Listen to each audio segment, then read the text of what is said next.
I'm actually that sort of person who can't be just in one place. I was the first grandchildren, very spoiled. When we landed in Atlanta, that was first time, all the thoughts went away. First time I saw that like disappeared. And if they don't agree with my kind of living, they had problems. So because this is my life, this is not their life. When you ask two people to tell you something interesting about them, they will tell you, I don't have anything special, I don't have anything to say, I'm not a really interesting person. We often think that only known people or celebrities have a life that is worth telling. But this is not true. We all live things.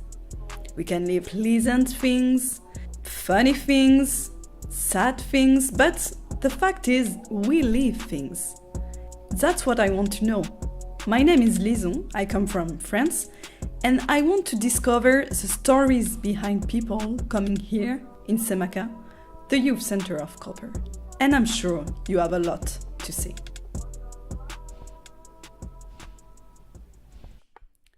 Carlo Chmeliak is a professional sailor and coach, but he's also known for being a Slovenian poet. He started sailing at 7, so really young, thanks to his dad, and after this moment he never stopped. So you can imagine that he did a lot of races, especially a really important one like the Olympic game of Beijing. For 30 minutes we will talk about his career and his love for words that makes him wrote 2 books. So, hello Carlo. Hello. You started to sail at 7 years old, right? That's right, yeah. I went to a sailing school in the summer before I entered the elementary school. Mm-hmm. So I was not even 7, I guess. But then I did the sailing school again. So let's say that I really started sailing at 7, yeah. And started competing too. And how it happened? Well, actually it was my father's idea to let me and my sister try as many things as possible while we were young. So he was a guy that didn't pursue a certain sport, but he did many of them. And it just happened that sailing was on this list and we tried it. And for me, that was it. I liked it so much and got so passionate about it that for me there was no other thing as an option. So I continued, and actually before this first year when I was in the sailing school and the next summer, I was really waiting all year long to be able to go again. So that was it. What did you like so much about this sport in particular compared to the other one? Well, I cannot remember from that time what I liked. I just have this feeling that I liked it a lot. But if I try to reflect on that with my later experiences, maybe this feeling that a boat gives you when it's right, when the angle on the wind and the trimming of the sails, when everything is just right. So I like that a lot. And one thing that I like, that I still like very much, is that it's very complex thing. So it has many variables that determines whether you're gonna do good or bad. That it's something that always puts certain challenge on you. You never learn to you never stop to learn. Yeah. That's right, yeah. And like, was it not too scary as a kid at 7? I don't know. I have this idea of I've been in Isola last time and I've seen like some kids doing that really young and living like they were like just 2 with a boat on the sea, and I don't know. For me, it was like wow, super courageous, no? Yeah, well, one thing that is, well, I guess in Slovenia the weather conditions are pretty pretty good to start and to learn how to sail, because the wind is usually quite light, or predominantly light, and very stable weather, let's say. So this is a good place to start. And then there is always a coach on a motorboat following the kids that are sailing, so it's quite safe. It is true that you are alone in the boat, and I think this also gives you a certain responsibility, which I think many kids today are too protected, I guess. And I think this is also something you like, and you're forced to learn to be by yourself and take care of the equipment. And it's actually not a too hard thing to do, especially because the group of sailors is usually there's usually more people doing that, even though you're alone on the boat. So you also try to help each other, and if you're not capable of doing something, it might be that the others will,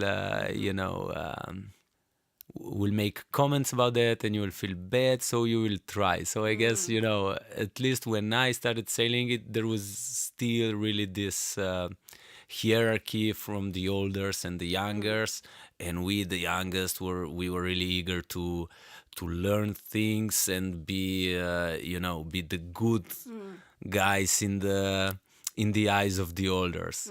This is not like that anymore. But when I was starting, there was really this hierarchy still existing. So I guess I was never afraid to go sailing, even if it was like a lot of wind. And some kids are, that's true. But many times I was also, or me or some other kid, we were afraid to say that we were afraid, so we were, of course. So I guess we learned how to do that, yeah. And do you remember like your first feelings, impression when you did it? Maybe not the first time but the first times when you did it. Do you remember what you felt at this moment? Well, this, as I mentioned earlier, this feeling when the boat glides on the surface of the water, and this movement that it's very smooth, let's say, and the accelerations, which are not great comparing to some other sports, but still like you are in control. And when you become aware that you are making this happen, that you are in control of the boat, it's just great, yeah. So this gliding, let's say this, when the boat starts to surf on the wave, there is an acceleration. This was really something that then became an obsession. So how to do it again and again, yeah. So that was one of the best feelings, yeah. And you started, as you said, competition quite early. That's right, yeah. So after this second sailing school, I got enrolled and I became a member of the sailing club in Koper. And in that autumn, I already participated in the first regattas. Everything was still in the optimist class, which is the class kids still today sail up to 15 years of age. So yeah, competition was from very early on a part of it. So all the training and all the learning was meant to make you a better sailor while racing, yeah. And is it something that you choose by yourself to say, I want to do competition right now, I want to... Actually, like here in Slovenia, it's pretty much after the sailing school, this is what you are expected to do, let's say. Of course, you can choose how seriously you want to do it. But I guess for me there was never a question. Yeah. It was obvious. Yeah. I was really eager to do it and to do it better and better and to learn. So I liked competition, and I used to get so mad if I was not meeting my expectations. So a big part of what sailing taught me was how to manage the times when it's hard, when you lose, let's say. Yeah. But I still remember I got some memories that then the parents keep telling you many times, and you're like, yeah, okay. And so one of those, it's how mad I got once when I was, I don't know, 8, because I was disqualified in one race. So from very early on I was very competitive, yeah, and very critical towards myself, so I put the ladder very high, yeah. And I'm grateful I got through this, yeah. No sacrifice was wasted because of that, because I had this passion, and this also meant that I had to take care of all the other things, which mainly is taking care about school when you are young, because this allowed me to go sailing. This was like the punishment for me when I was young was, if you don't do this, you will not go sailing. And you did a lot of races. There were many, and on many different levels, and on many different points in my career, let's say. So it's hard to compare them. But let's say one, if I had to pick one, is maybe when me and Mitya Nevichny, my crew, when we were sailing in 470, which is a double-handed boat, so we were 2 on the boat, when we won the junior European title the 3rd time in a row. So we were a favorite team, but we managed to win this championship like 3 times in a row, and the 3rd time was really like a demonstration of experience, let's say, and being able to deal with the pressure. So that was really something that we were both very proud of. Yeah. And I've also seen that you did the Olympic Games of Beijing And then London too. Yeah. So 2 of them. Yeah. Was it different, this experience? Yeah. Well, I think the games really pushes you to the limit, or confronts you with your own limits, let's say. I think maybe the goal of every sportsman is not to go to the Olympics, or to go there and win a medal. Of course, you go there to be as good as you can, but maybe I think everyone is satisfied if they can say they had no regrets, let's say. Because it really confronts you with what you didn't do in the preparation in order to be good enough. So really the first Olympic Games in Beijing was in this sense something that we learned a lot from. And on the other hand, for me it was very interesting because all this was happening in China. Before going to the Beijing Olympic Games in 2008, we were participating in some events there in 2006 and 2007 to get ready, to get used to the climate and the sailing conditions and everything there. And it was such a different world from what we were used to. And everything was on such a big scale, So these two combined into an experience that, of course, I will never forget. Yeah. And like you said that the conditions were quite different. Yeah. I have no idea because I never sail in my life at all. So I have no idea of like the difference of you said like the sea, the wind, all of this. Yeah. Did you notice like really big difference there? Yeah, I mean, and it was also like there was a lot of current there and really light wind, so everyone was preparing for that. So at the end, sailing is sailing, and there are some general rules, and who is the best wins. But there's, as I said before, there are many variables, and of course, one of them is also the conditions you find. Because it was just different from many other places we used to sail, and so it was also a game of of who could adapt better to what we found there. And it was like also very different to the next Olympic Games in London, when in terms of sailing it was much better because there was more wind and it was more physical. Let's say Beijing was really a psychological game, yeah, because maybe physically it was not that demanding, but it was really stressful, whereas London was really like a tough event, very physical with a lot of wind. So So you prefer it was more different. London? I don't know. Well, between one and another, I switched class also. So in Beijing, I was sailing in 470. So it was double-handed, and in London I was on the laser class. So it's a single-handed class. So I was by myself. So it would have suited me better for the 470 to have the conditions of London and vice versa. But this is something you cannot control. But it was great, yeah. And plus, do it again was also very, very good, yeah.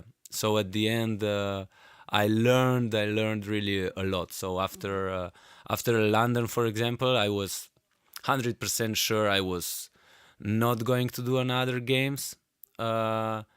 And when people were telling me why, how come, and this and that, I said, I've seen how it is, how it works, and I've seen my limits and the limits of, let's say, how can I prepare, also in terms of how much money our federation invests, and I was just, it was just something I thinked, and it's gonna be all.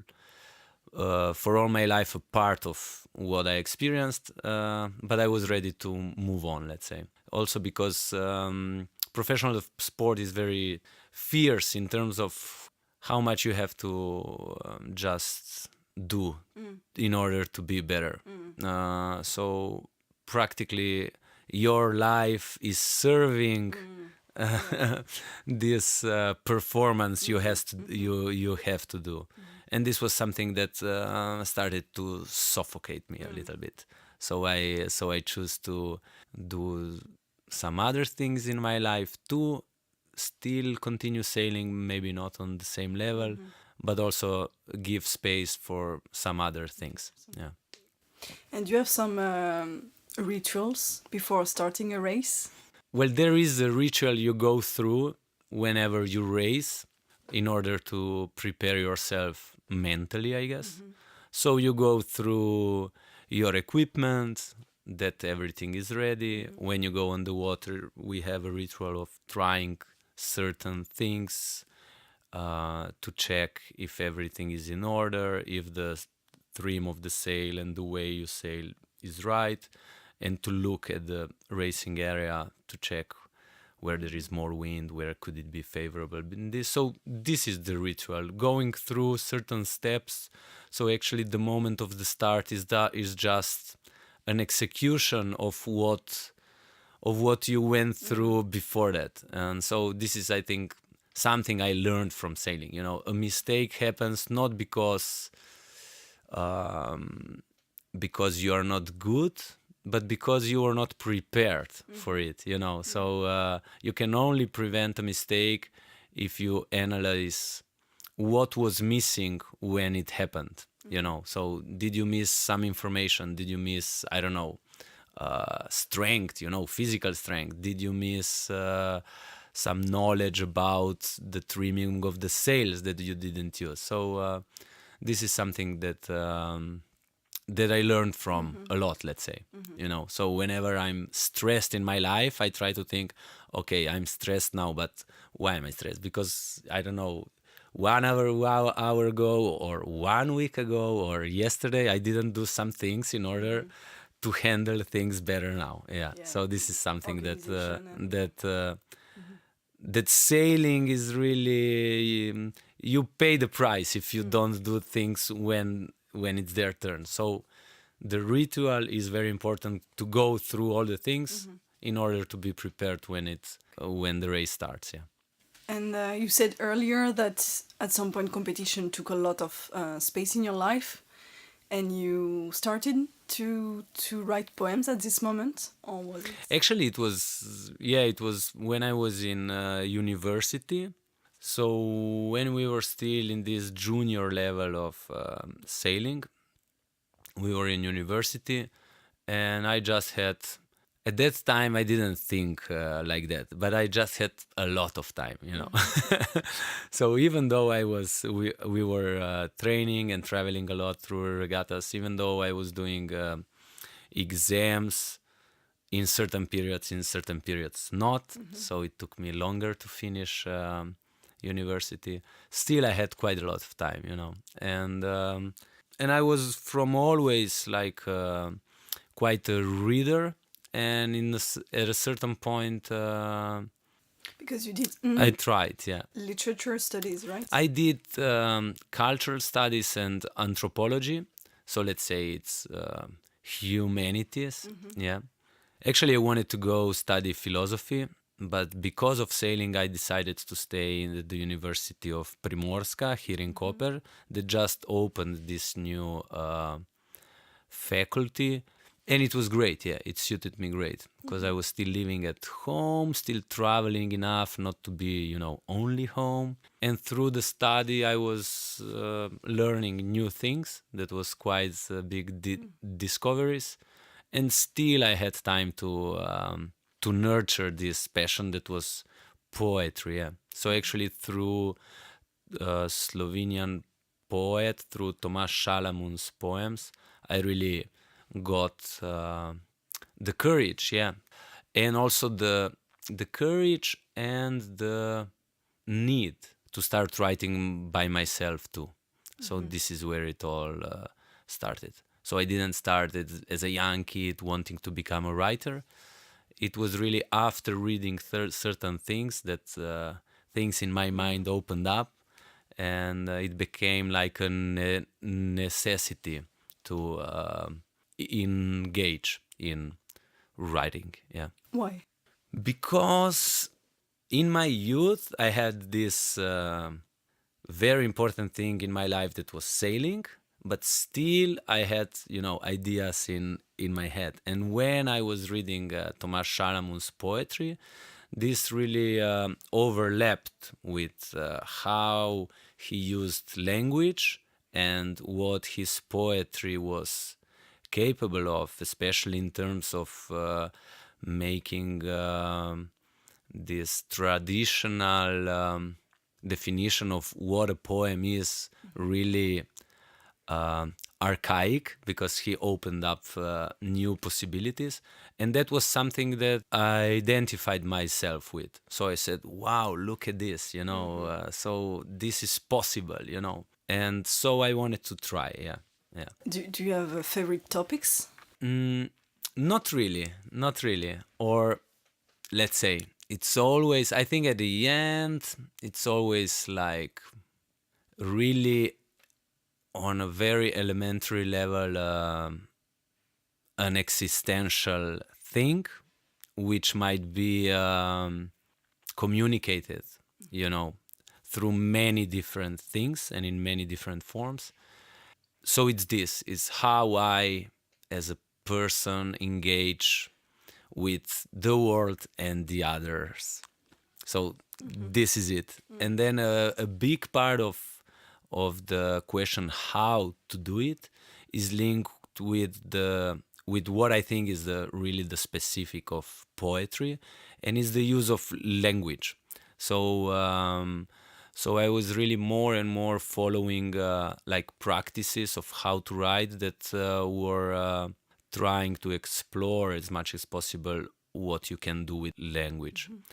And I was more and more interested in not just the meaning of the words and how to make a line that would make sense or not make sense, but also on different levels of grammar and language and the sound of words. So I think this is for poetry almost more important than what you want to communicate, because I think if you are able to mold the language in a way that was not done yet, you really communicated, look, something is possible. So this symbolic order that the language is, and we are following, whether we choose to do it or not, is, I think, limiting our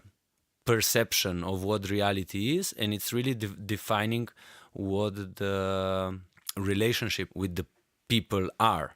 And so my naive, idea is that if through poetry someone who uses language in a totally new way is then almost, showing a new possibility for whoever is using language. So, and for me, a very important thing is that this does not remain on paper and locked in books, but it becomes an engagement between persons. It's really the words. Yeah. So if I think whoever gets this and in the use of language tries to do this is starting to be a poem or a poet. It's becoming a poet by doing this. And then it's just how much you want to engage in this and how much value you see in this. Yeah. And you published 2 books? Yeah, like I like to say 2.5, because there was also one Cheb book with only so it's very small, it's very thin, only a cycle of love poems. So I like to say 2.5. Like also Fellini has this movie 8.5, and it was because one of his earlier ones was like a short movie, so he said, okay, this is my 8.5. So I like to say, okay, I have 2.5 books. And do you have some specific moment when you like to write? Well, you caught me in a not strange situation, in a situation where after the publication of my last book, which was in 2012, I wrote only for a year more, then realized that the turnout would have become like a similar thing to this book. So I was not happy with that.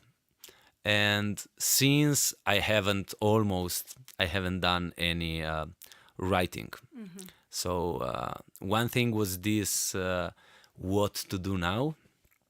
And the other thing was just everyday life, like earning my living, paying the bills, trying to be a good friend, a good partner, a good son, and everything. And this took a lot of my time.